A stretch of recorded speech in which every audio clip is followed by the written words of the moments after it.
안녕하십니까. 성경이 답이다 조병수입니다. 이단의 90%가 정통교회에서 옮겨간 것이라 하면 믿을 수가 있겠습니까? 이단의 세력은 하루아침에 교회를 무너뜨립니다. 교회와 성도들이 깨어있지 않으면 이단에 의해서 쉽게 무너지는 시대에 우리가 살고 있습니다. 오늘 성경이 답이다에서는 이단의 심각성과 그리고 그 정체에 대하여 생각을 해보려고 합니다. 두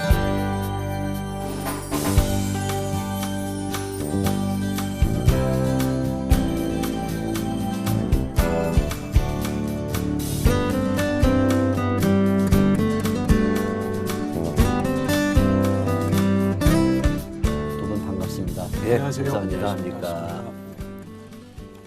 먼저 오늘 우리가 이단에 대해서 본격적인 이야기를 시작하기 전에 탁지원 소장님께 좀 묻고 싶은 것은 이단이라는 용어와 그다음에 사이비 이런 용어가 있는데 이단과 사이비는 어느 정도의 차이가 있을까요? 이단이라고 하면 그리스도 안에서 이 규범적으로 공인된 신앙 고백을 거부하거나 반대하는 자나 집단을 보통 이야기를 합니다. 근데 사이비라는 용어를 같이 사용하기도 하지만 일반적으로는 사이비 종교라고 하는 표현은 사회적으로 그렇게 사용되어지는 표현인 때가 좀 많은 것 같습니다. 그러니까 일반 사람들에겐 이단이라고 하면 좀 어렵지만 사이비 종교라고 하면 누구나 이해할 수가 있거든요. 그래서 겉은 그럴듯해 보이지만 그러나 그 근본은 전혀 다른 것. 그러니까 종교적인 어떤 순적인 기능보다는 혹세무민하면서 반윤리, 반도덕적인 그런 문제를 일으키는 단체를 사이비라고 하는 표현을 사용하는 게 아마 조금 더 적절하지 않을까. 우리 박 목사님께 묻고 싶은 것은 이제 우리가 이단 이런 이제 표현을 쓸 때 누군가가 이건 이단이다, 이건 이단이 아니다 이런 어떤 판정을 해줘야 할 것 같고 또 어디선가 최종적으로 이게 이단이다 이렇게 이제 최종 결정을 해줘야 될 것 같은데 누가 이단을 판정하고 어디에서 이단이라 이렇게 최종적으로 결정을 할 수가 있겠습니까? 네, 최종 결정은 교단에서 하는 것이죠. 교단. 예. 지금 연합기관이 있기는 합니다만은 연합기관은 교단을 규정하기가 상당히 이제 어려운 상황이고 그래서 각 교단이 최종 권위를 가지고 이제 결정하는 것이 아주 중요한 일이고요. 그래서 각 교단의 결정을 가장 중요시하고 있습니다. 이단을 이제 규정할 때 거의 각 교단마다 이단을 규정하는데 그 규범은 거의 대동소이합니다. 대가지 한 6가지로 얘기를 할 수 있는데 첫째가 뭐냐면 지금도 성경 외에 계시가 계속 있다. 성경 외에 다른 계시를 주장하면 이단이고 그 다음에 이제 두 번째는 삼일체 하나님에 대해서 왜곡하거나 부인하면 또 이단이 되는 것이고 그 다음에 세 번째는 이제 예수 그리스도의 구속 사역을 제한하거나 왜곡하거나 부인하면 그것도 또 이단이 됩니다. 네. 그리고 이제 그 계시가 지금도 계속되고 있으며 그 계시가 방편이 직통 계시, 그러니까 직접 하나님 앞에 자기가 지금 받는다, 받는다 하는 직통 계시를 이제 주장하면 또 이단이 되는 것이고요. 그 다음에 또 하나는 이제 성경을 해석을 할 때 정상적인 성경 해석을 하는 것이 아니라 결국은 어떤 자의적 교주나 또 어떤 특정한 사람의 자의적 해석이죠. 근데 그게 이제 주로 비유풀이나 영적 해석을 말하는데 이런 자의적 해석을 해서 자기의 논리에 자신들의 교리에 가져다 붙이는 것이 바로 이제 이단이고요. 이제 마지막으로는 이제 우리 기독교의 중요한 게 이제 이신득의 다시 말하면 믿음으로 말미암아 구원을 얻는다는 그런 교리인데 믿음 외에 또 다른 구원 방법이 있다. 믿음만은 가지고는 구원이 안 된다. 이렇게 주장하는 것을 이제 이단이라고 이렇게 말합니다. 그래서 각 교단마다 거의 대동소이하게 이런 6가지를 이단 규정의 규범으로 삼고 있습니다. 자 그러면 이렇게 이단으로 판명된 교회나 단체 그 수가 탁소장님 얼마나 됩니까 우리나라에 도대체? 이번에 성경의 답이다라고 하는 이 초청을 받고 그럼 이단이 얼마나 될까? 저희도 사실 뭐 몇백 개, 몇십 개 이렇게 이야기를 했는데 자세히 좀 따져 보니까요. 마침 저희 현대종교 홈페이지에 각 교단, 주요 교단에서 이단 내지는 이단성 있는 결의 이 문이 있습니다. 그래서 우리 성도님들도 참고하시면 도움이 될 터인데 이단으로만 규정되어진 주요 교단의 결의를 보니까 한 40개 정도가 나오더라고요. 그런데 우리 성도님들께서 시청자님들께서 좀 참고하셔야 될 것이 이단이 아닌데 이단이라고 하면 이건 좀 법적인 문제가 좀 있을 수 있습니다. 그래서 항상 이단인지 이단성이 있는지 참여 금지하고 관계 금지해야 되는 말 많은 단체인지 이런 것들을 좀 눈여겨보셔서요. 함부로 누구나 다 이단이라고 말하기도 어렵고 이단인데 이단이 아니다라고 말하는 것도 문제가 있고 그래서 뭐 말 많은 단체나 이단성 있는 단체까지 한다면은 뭐 수백 단위가 되어질 가능성이 충분히 높고요. 하지만 이단으로 규정되어진 단체로는 대략 한 40여 개 정도가 좀 주요 교단에서 결의된 내용으로는 그렇습니다. 지금 아주 중요한 말씀해 주셨는데 이단 또는 이단성이 있다. 그리고는 참여 또는 교류 금지다. 네. 이런 것들은 이제 각 약을 조금씩 차별화두고 있다는 얘기가 되겠네요. 예, 그래서 그 참여 금지했는데 문제가 더 커지고 교리상의 문제가 그럼 다음 총회 때 회기 때 이제 이 부분은 더 이상 문제가 좀 심각하니 이단으로 규정되어진 해제가 가능할 수도 있습니다. 그들이 회개하고 온전히 하나님의 품으로 돌아오면 규정하기 위해서 뭐 우리 총회 이대위가 결성되어진 건 아니니까요. 그래서 이런 여러 가지의 내용들을 잘 모르시겠다고 하면은 그냥 무조건 이단으로 이야기하는 것보다는 말 많은 단체, 우리 교회나 교역자가 모르는 것은 관계하지 않는 아직 검증이 되지 않은 이단성이 있다라고 하는 표현이 좀 더 적절하지 않을까라는 생각 같습니다. 그러면 그 단체에 몸담고 있는 사람의 수는 얼마나 될까요? 박 교수님 혹시 말씀해 주실 수 있을까요? 예, 그렇죠. 이제 이건 이제 우리 이단 연구가들 사이에서 또 특별히 제가 또 이렇게 종합을 해 본 결과 미니멈 200만이고 맥시멈 300만 정도가 되지 않는가 이제 그런 생각을 해봅니다. 왜 그러냐면 현재 우리나라에 자기가 구원자요 재림주요 메시아라고 하는 사람 제가 파악한 바로는 이제 죽은 분 사자를 합하여서 현재 47명이 있습니다. 47명. 네, 47명이 있는데 이를 따르는 무리들이 엄청나게 많습니다. 네. 참 굉장히 많은 수고요. 그렇죠. 놀랄 정도로 우리 탁 소장님 보실 때 이런 그 교주들의 특징이 뭡니까? 어떤 공통점이 있을 것 같은데 어떤 게 있을까요? 뭐 우선 신격화 우상화되어져 있어서 우리 목사님 말씀이 더 정확하겠지만 저는 선친 때부터 지금 상황을 보니까 하나님 주장하는 사람들이 대략 한 20명 가까이 되는 것 같고요. 뭐 예수 주장하는 사람들은 더 많고 또 전라도 쪽에 갔더니 모세 주장하는 사람, 또 하늘 어머니, 하나님의 신부 그리고 엘리야 뭐 저쪽 예전 강원도 원주 쪽에서 시작한 한 이단 단체는 엘리야로 시작을 했는데 지금은 하나님으로 등극되어 있는 그런 사람들도 있습니다. 너무 이단들 특징이야 가장 중요한 건 신격화, 우상화인 건 뭐 두말하면 잔술이겠고요. 또 언변과 학력들이 좀 떨어지는 그런 교주들도 있긴 하지만 그럼에도 불구하고 쇼맨십이나 카리스마가 또 이단 교주의 가장 주된 특징들 굉장히 연극적인 요소들이 참 많고요. 사람들을 부리는 재주들이 좀 많은 부분들이 있지 않는가 싶은 생각이 좀 듭니다. 우리 박 목사님 이제 보실 때 이제 이단에 왜 사람들이 거기에 빠져들까요? 어떻게 보면 합리적이지도 않고 또 그 교리가 뭐 건전하지도 않고 또 사회적으로 무리를 일으키고 있다는 걸 알면서도 빠져드는 것 같은데 그 이유가 있을까요? 이단에 빠지는 경우는 이단의 접근 방식이 너무 사람들의 관심을 끌 수 있고 또 와 닿는 그런 접근 방식입니다. 개인적인 트라우마가 있다든지 아니면 어떤 그 깊은 상처가 있고 그다음에 교회에서 특별히 상처를 받은 사람들은 이단에 아주 잘 빠지고 돌아오기도 참 어렵습니다. 그리고 이단에 잘 빠지는 사람들을 보면 성경에 대해서 굉장히 관심이 많고 뭔가 그 구도자의 마음을 가지고 성경을 연구하고자 배우고자 하는 그런 열정이 있는 사람들이 많이 빠집니다. 그 외에도 이단들이 접근하는 방식들이 뭐 다양하게 있겠죠? 탁소장님 어떤 것이 있을까요? 우선요, 아이들 관련된 중고등학생들, 청년들, 그러니 이단들이 늘 밤잠 안 자가면서 고민하는 건 저 아이들에게 필요한 건 뭘까? 중고등부 아이들에게 접근할 수 있는 방법, 청년들의 코드는 어른들에게 어떻게 접근할까? 이젠 심지어 우리 교회 안에까지 들어와서 수년 동안 신자로, 교역자로까지 활동하는 그런 이단까지 나타나지 않았습니까? 그래서 우리가 이 성경 공부가 뒷받침되어지는 것이 우선은 한국 교회의 가장 커다란 과제가 되어질 것이고요.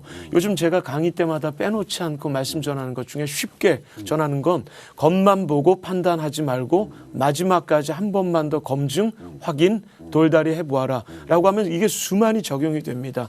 초등학교 앞에 가보시면은 옛날 유명했던 시 종교라고 하는 단체에서는요, 지금 아이들, 그것도 여자아이들을 중심으로 포교 미혹하는 게 초등학교에서 지금 진행되고 있습니다. 그래서 중고등학생들의 눈높이에 보면 아이들 선생님이나 친구들을 함부로 의심할 수는 없지만 교회 초청을 받을 때 한 번 정도 그 교회가 어디인지 확인해 봐야 되고요. 군대로 적용해 보면 군대에서 2등병 때 고참이 여러 가지 섬김과 나눔이 있을 땐 그분의 종교적 배경 확인해 볼 수 있는, 그래서 요즘은 겉만 보고 판단은 말아야 될 게 위장교회 같은 경우들도 세워지고 있고 교단도 장로교, 감리교, 성결교로 이름을 쓰기도 하고 그러다 보니까 오늘 아주 간단하게 말씀을 드려서 2단, 다를 기자의 끝단의 의미도 있겠지만 어쨌건 처음도 두 번째 모든 게 비슷하나 마지막이 다른, 그래서 완전히 2단인 경우에는 성경 말씀대로 한두 번 훈계한 후에 멀리하고 오죽하면 집안에 들이지도 말고 인사하지도 말라 했던 원칙 지켜야 되고요. 조금 의심이 되어지는 경우에는 한 번 더 확인, 검증한 이후에 관계하면 아마 이게 잘 적용되면 큰 도움 안 될까 싶습니다. 성도님들이 이단에 빠지지 않은 중요한 그 동의는 한 박자 쉬어라. 한 박자. 이게 좋다. 그래서 그냥 따라가지 말고 한 박자 쉬어라. 또 하나는 일단 교회의 목회자들에게 이런 사정을 알려서 우리 주위에 이런 초청이 있다. 뭐 이런 성경 공부에 대한 얘기가 있다 하는 것을 말해서 과연 그게 옳은가 하는 것을 점검하고 가는 것이 좋겠다. 이제 아주 이렇게 짧게 말씀드리면요.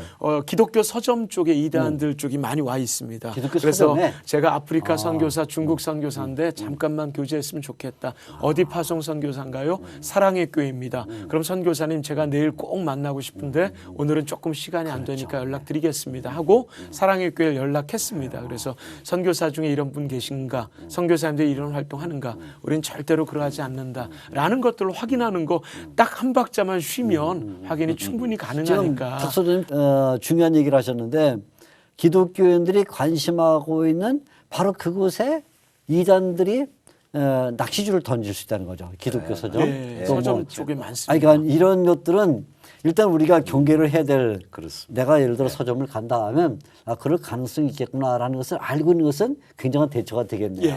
예.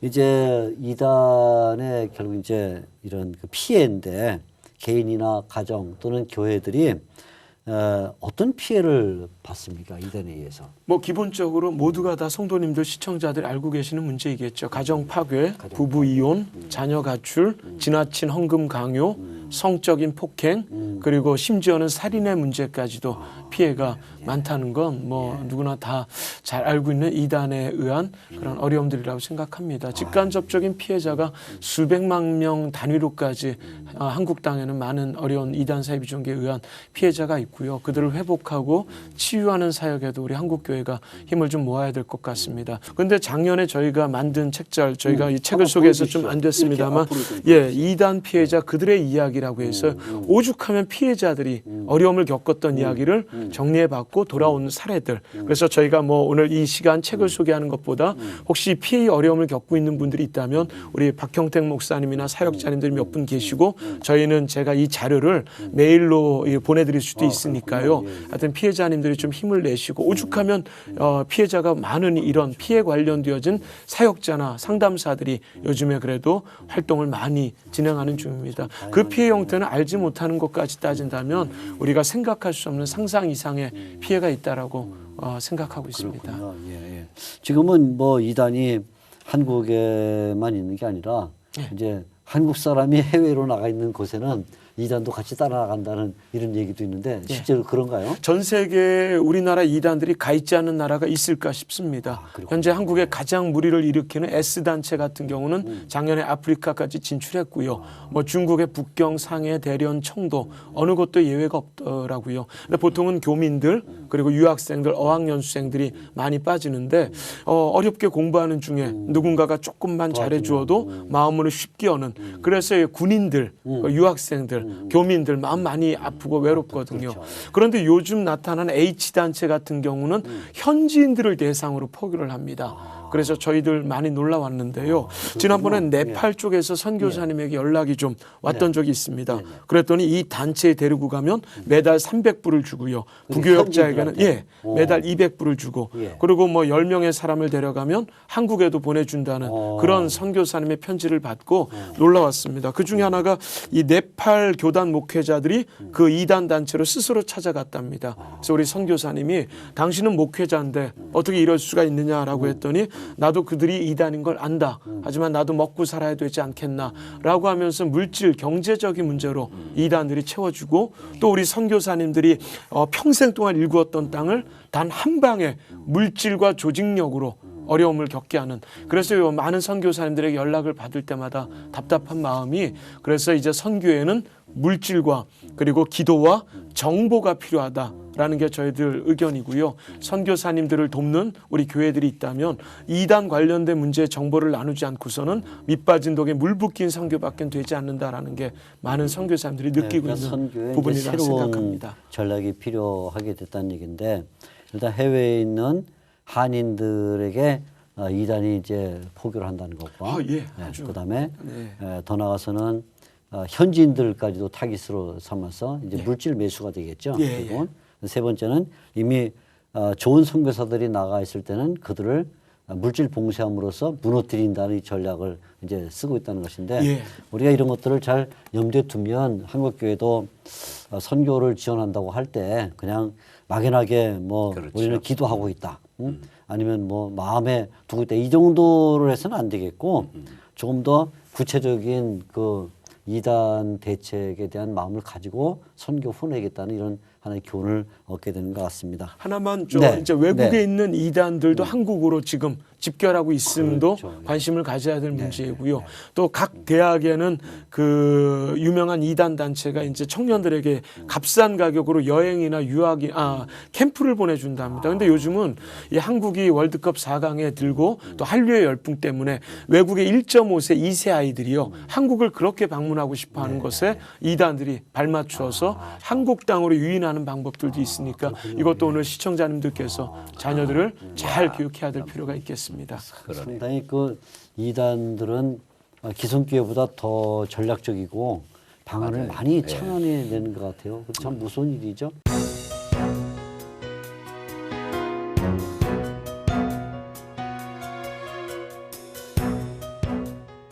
성경에서는 이단에 대해서 어떤 이야기를 하고 있는지 박무사님 혹시 말씀 좀 해주시죠. 성경에서 주로 이제 이단 문제가 나올 때는 항상 거짓 선지자, 거짓 선생들, 그리고 이제 적그리스도, 거짓 그리스도 얘기를 많이 합니다. 그러니까 예레미야서 23장에 21절에 보면, 그러니까 이제 거짓 선지자에 대해서 언급을 하는데 하나님이 보내지 않았는데도 보냄을 받았다고 말하고. 그 다음에 하나님이 계시를 주지 않았다는데도 하나님 마치 계시를 준 것처럼 거짓말로 예언하는 사람을 이제 거짓 선지자라고 말하죠. 그래서 예수님 살아 계실 때도 예수님 자신이 그 산상보훈에서 마태복음 7장 15절에서도 거짓 선지자들을 삼가라. 저들은 양의 가죽을 썼으나 속에는 노략질하는 일이다. 그러니까 분별하려면 열매를 보면 분별을 다 하게 될 것이다. 이렇게 이제 주님께서도 말씀하셨죠. 요한일서 4장에 보면 예수님께서 이 세상에 육신을 입고 오셨는데 육체로 입고 오신 것을 부인하는 영은 적그리스도의 영이고 육체를 입고 오지 않았다고 생각하고 전하는 사람을 가리켜서 이제 적그리스도 영이라 그렇게 말하는데 바로 이게 이제 영지주의적인 그런 이단이라 그렇게 말할 수 있죠. 그러니까 예수님께서 하나님이신데 어떻게 더러운 육체를 입고 왔느냐 이런 주장하는 게 바로 영지주의인데 결국 예수님이 육신을 입고 오지 않았다고 주장하다 보면 예수님의 십자가의 구속, 대속을 자체를 부인하는 것이 되잖아요. 그러니까 이제 심각한 이단이 되는 것이죠. 그래서 예수님 자신도 이제 그 마지막 사람 그 제자들이 우리가 말세에 어떤 일이 일어나고 어떻게 해야 됩니까? 할 때 예수님께서 하시는 말씀이 사람들을 주의해라. 그러니까 가장 먼저 사람 주의해라. 왜냐하면 거짓 선지자들과 거짓 그리스도들이 많이 나타나서 할 수만 있으면 택한 자들을 이제 미혹한다. 그래서 그들은 거짓 능력과 권능과 뭐 이런 기적, 이적과 기사로 이제 미혹할 것이다. 그렇게 예수님이 아주 경계를 하셨죠. 그런데 실제로 지금 우리 주변에 보면 얼마나 많은 그런 인하들이 나타나서 거짓 기적과 이사로 사람들을 미혹하고 있습니까? 이단에도 계보가 있겠죠. 예, 저희도 그죠? 한번 네. 정리해 본 적 있는데요. 네, 네, 그 네. 계보가 상당했습니다. 네, 예, 있겠죠. 예, 그리고 있습니다. 그런 계보를 좀 잘 아는 것은 어떤 면에서 이단을 방지하는 또 중요한 한 방식이 되지 않을까 그런 생각을 갖습니다. 예. 혹 뭐 이런 이단 계보를 우리가 알고 싶다면 어디를 가면 알 수 있을까요? 이런 계보를. 현대 종교에 있습니까? 혹시? 예. 저희들 예, 정리해 있죠. 놓은 건 예전에 문화관광부에서 저희들 용역한 그 한국의 신흥종교 실태라고 하는 책자에 서양 외국 그리고 이 나라 이단 관련되어진 걸 계보를 보니까 그 계보가 다 윗선에서 이 스승 제자로 연결고리가 이어진 부분들이 상당수였습니다. 그렇죠. 그러니까 이제 우리 한국에만 이단들이 독립한 게 아닙니다. 그렇죠. 제가 보면 연구를 해보면 그 외국에서 일어난 이단과 한국에서 일어난 이단들이 사상이 같습니다. 예를 들면 섹스 모티브를 가진 그런 것들이 우리 한국에만 있는 게 아니에요. 그렇죠. 예, 벌써 외국에서도 있었는데 그렇죠. 그것이 이제 한국에로 넘어온 것도 그렇죠. 같고요. 그 다음에 또 그 유명한 뭐 그 교회 성장학자였던 그런 그 운동을 벌였던 그런 분도 결국은 한국에 와서 배워갔죠. 예, 배워가지고 갔다는 것이죠. 이제 이런 것들이 아주 심각한 문제고요. 그래서 이단들이 그 성경을 가지고 성경을 해석하는 중요한 세 가지가 있습니다. 이제 하나는 이사야 34장 16절 10을 이제 예로 네, 들어가면서 네. 말씀에는 짝이 있다. 짝이 있다. 예. 이제 그건 사실은 그 말씀에는 짝이 없지만 그 말을 인용을 해가지고 여기저기서 따다가 가져다가 이제 붙입니다. 붙이게. 그러면 예, 예. 다른 모르는 사람들이 볼 때는 너무 굉장히 딱딱 들어맞는 그렇죠. 것이고 예, 예. 그런 겁니다. 그래서 그걸 이제 프리포메이션 성경을 짜집게 하는 방법이 이제 첫 번째고 그것은 교주를 신격화시키기 위해서 재림예수로 만들기 위해서 성경을 따다가다 붙이는 것이고요. 그 다음에 이제 두 번째가 중요한 문제가 있는데 모든 한국에 있는 이단들은 비유풀이라는 그 해석 방법을 사용한다는 것입니다. 자, 비유풀이라는 것은 뭐냐면 결국은 풀이하는 사람이 어떤 의미를 그 단어에다가 집어넣느냐 하는데 그 자유롭거든요. 그러니까 비유풀이는 결국 풀이하는 사람이 자기 마음대로 집어넣을 수 있으니까 예를 든다면 볼지어다 구름을 타고 오시리라. 근데 그 구름을 거기다가 의미를 집어넣는 겁니다. 재림 예수가 구름 타고 올 수가 없으니까 자기들이 재림 예수라면 그러니까 구름에다가 이건 여러 영으로 가지 온다는 의미를? 뜻이다. 이건 육체로 온다는 뜻이다. 요것은 사람들이다. 요것은 교회다. 요것은 뭐 또 저기 뭐야 종교다. 이렇게 의미를 가지고 부여하는 거죠. 그래서 각자는 그 자기의 교리와 논리에 맞춰서 거기다 의미를 부여하는 것이죠. 이게 바로 이제 비유풀이 방법이고요. 그 다음에 이제 또 하나 성경 해석 방법은 영적 해석을 한다는 것입니다. 그래서 기성교회 모든 목회자들은 다 육적 해석을 하고 자기들은 영적 해석을 한다. 그러니까 절대 다른 사람들은 알 수가 없다. 왜냐하면 본래 성경 자체가 비유로 되어 있고 비밀이기 때문에 누군가 계시받은 사람이 풀어줘야 되는데 그 풀어주는 것은 오직 자기들의 교주다. 이렇게 설명을 하면서 영적 해석을 한다고 주장을 하는 것이죠. 뭐 워낙 그 기기묘묘한 방식과 뭐 성경풀이부터 시작해서 또 성도와 교회를 미혹시키는 방식들을 사용해서 이렇게 이단에 잘 빠지는데 예. 그 들어갔다가 나오기는 어려워요. 그렇죠? 탈퇴가 어려워. 왜 탈퇴가 어렵습니까? 거기가 자기가 다녔던 그곳의 교리나 그 성경 말씀이 진리라고 믿어버린다는 거예요. 그러니까 아예 세뇌 교육이 돼버리는군요. 예, 세뇌 교육이 돼버리죠.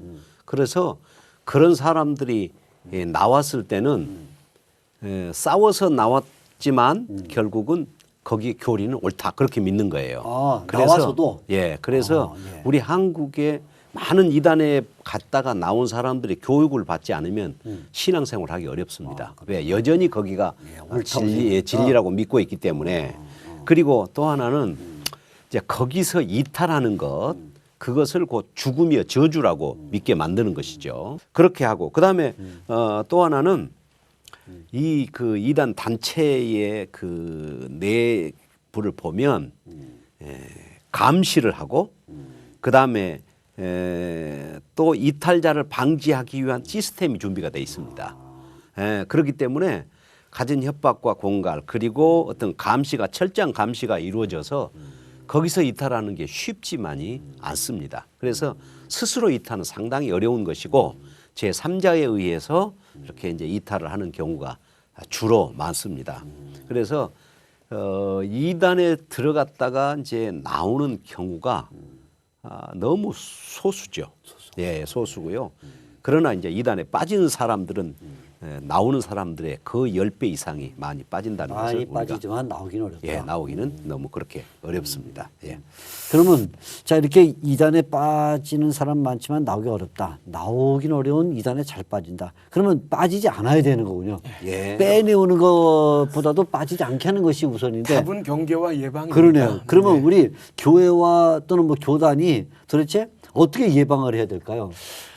우선은 하여튼 그 주일학교 교육부터 전 필요하다고 생각합니다. 주일학교 교육부터? 그래서 아이들에게 낯선 사람 조심해라, 길 조심해라, 차 조심해라 한 번 잊고 인사하는 어머니 아버지들이 안 계실 겁니다. 그럼 우리는 영적인 낯선 사람, 영적인 길 조심 그 아이들에게 한 번의 기회는 그 이야기를 들을 수 있는 기회는 어린 아이들에게도 줘야 되지 않을까. 그래서 요즘에 교회들마다요 여름 성경학교 때 인형극이나 만화 영상을 통하여서 교육하는 경우가 시작되는 그런 교회도 있고요. 중고등학생들은 기본이고 필수입니다. 그래서 중고등부 수련회 때 2단 교육이 수십 년 동안 지금 잘 진행되어지지만 사역자가 많이 부족해서요. 사역자가 우리 전도사님들 신학생들 중에 많이 나올 수 있도록 노력해 주셔야 될 것이고 또 2단들이 교회들을 가장 버겁고 힘들게 생각하는 건 별것이 아니라 우리 교회 주보에다가 2단 관련된 정보를 함께 나누고 교회 안에 2단 대책팀으로 채널을 고정할 수 있는 한 분을 세워놓는다든지 우리 주변에 2단 맵, 영적 지도를 한번 만들어 보는 것 2단 불매운동도 중요하고 또 교회 안에 책꽂이에 2단 관련된 DVD나 책들 무료로 배포되는 것들도 많거든요. 그렇군요. 예. 이런 작은 실천들을 2단들이 좀 버겁게 생각합니다. 이 교회는 우리가 쉽게 뚫길 어렵구나 해서 지뢰 포기해서 건강한 교회로 이 교회를 함부로 넘볼 수 없도록 하는 방법들 그리고 한 특정 2단에만 관심을 갖는 것보다 두루두루 모든 2단에 간단한 이름, 특징, 대안들을 준비하면 좋을 터인데 이 문제 터지면 이 문제 쫓고 저 문제 터지면 저 문제 쫓는 소 읽고 외양간 고치기식이 아니라 지피지기 백전백승을 두루 넓혀갈 수 있는 그런 한국교회의 대책이 필요할 것이다라고 생각합니다. 어떤 그 2단 맵이 필요하다는 맵. 아까도 예. 우리가 도표 뭐 이런 얘기 했는데 그 예. 계보. 좀 아쉬운 건 그 네. 교회마다 스티커 2단 방직 네. 스티커나 이 포스터를 붙이는 교회들이 거의 대부분입니다. 그런데 교수님 좀 안타까운 게 부적처럼 붙여놓습니다. 이것만 붙여놓으면 우리 교회는 이제 안심이다.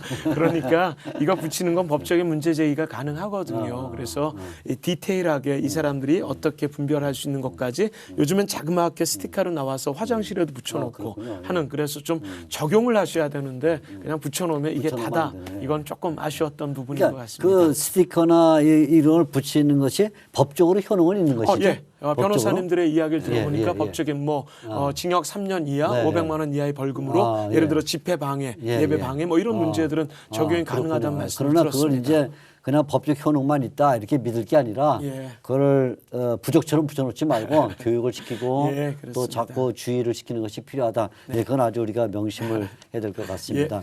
네, 뭐 여러 번 조금씩 얘기했지만 이단에서 어떻게 나올 수가 있습니까? 나오는 법, 탈퇴하는 법. 박 목사님 좀 말씀해 주시죠. 이단에 대해서 이제 그 탈퇴하는 법은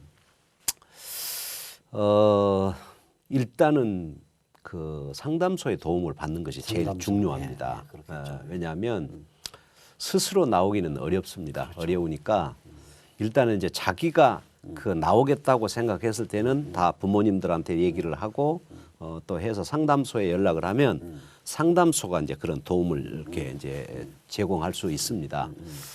근데 대부분 스스로 나오는 사람들은 아주 쉽습니다. 다시 말하면 스스로 나와서 이건 잘못됐다 나와서 나온 사람은 상담을 받는 사람들은 그렇죠. 너무 쉬워요. 그렇죠. 예. 그런데 이제 문제는 가족들에 의해서 이제 끌려 나오는 그런 경우가 있는데 그게 이제 참 어렵습니다. 그러나 상담소에 오면 8, 90%는 다 돌아옵니다.